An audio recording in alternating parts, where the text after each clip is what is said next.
imperial character and behavior. And not all empires may have their colonies overseas. Some, especially such poor as Russia and never well organized with weak navy, because Russia, with all the seas and all the peninsulas, has never been a strong naval country. They prefer to expand horizontally, hijacking territories and living from the resources and the usage of people on that territories. One of the great differences that personally I see, and that's why I don't object when people describe Russia-Ukraine relations as imperial and colony, but honestly, I don't feel like Russia is a classical empire, because quite often empires, despite some aggressive usage of the colonies, also brought like higher medical standards, I don't know, some social institutions, or invented an alphabet to people who did not have it. Thank you so much. Aim for my head, please. Thank you for your support. And for Russia, it was never the cause. We cannot say that Russia was the one bringing, I don't know, civilization to Ukraine. It was totally different. It was mainly taking away the brains, the money, the resources. And one of the reasons, I don't know, have you ever asked yourself a question? Why people actually in Russia so desperately need Ukraine? Because they have the largest territory in the world. Most of this territory is empty. So it's not they are overpopulated. I don't know, like Japan, they don't have enough space or something. They have enough space. They have enough, greetings to the Philippines. They have enough territories. They have enough natural resources, gas, oil, all of this stuff they keep, dig and sell. But the question is, with all that, why they need more? Why do they need Ukraine? Why do they need Georgia? Why do they need Moldova? Well, because greetings to Italy. Well, because they cannot, like, their imperial myth, their wealth, their development is impossible without Ukraine. Just one of the good arguments that you can actually use if some people try to describe it like these are brotherly nations, why don't they live together? Ukraine does not want to live together with Russia. You know, it happens with boyfriends and girlfriends, husbands and wives, literally with everyone. Cat and dog, it's normal. People sometimes don't want to live together.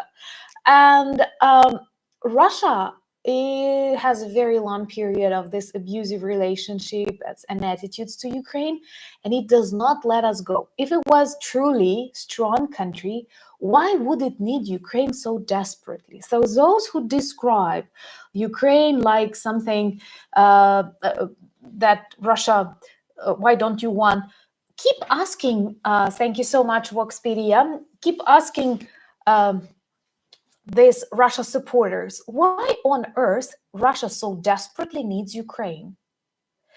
Because it cannot get anything new from inside. It is afraid of democracies close to the borders, and it was always using the resources of Ukraine. And here I mean not just the coal, or I don't know what you're thinking about, gas or oil, but people.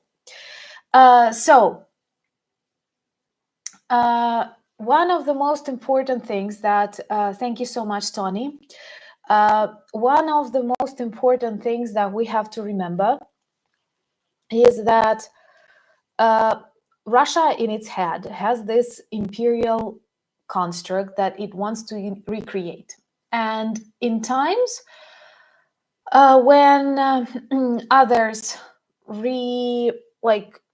because sometimes I speak with the people from the United States or people from the United Kingdom, and they keep blaming themselves too, saying, well, to some extent, we were an empire too. We were trying to influence something, this or that. But people, this is in the past. And most importantly, when we look at the history books, when we look at the literature, when we look at the narratives inside of your countries, people typically blame themselves for this and say, well, it might have been wrong, or we did this wrong. But in Russia, they do the contrary. They keep saying, you see how good it was when we suppressed the peoples of the Caucasus. We got to repeat that. We got to teach them they are impossible without Russian Empire. Once in Russian Empire, forever in Russian Empire. This is their image. So when they imagine the world, when they imagine this new world order, perhaps they have different zones of influence that they want to be on the Russian orbit. What surprises me is, thank you so much, Duncan. What surprises me is that many choose not to hear that, not to see that. And when you have literally the president of Russia or the former president of Russia, Medvedev, saying that we can see Russian people on the shores of the Lisbon, or we remember the times when part of Berlin was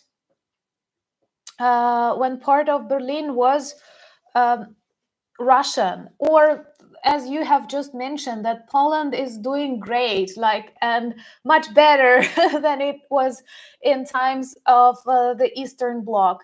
And this is what they hate, and they try to return back to this border. So I'd say that for countries like Ukraine, Moldova, Georgia, the Baltics, I'm sorry, they perhaps see us as a part of Russia, like literally Russia, expanding Russian empire.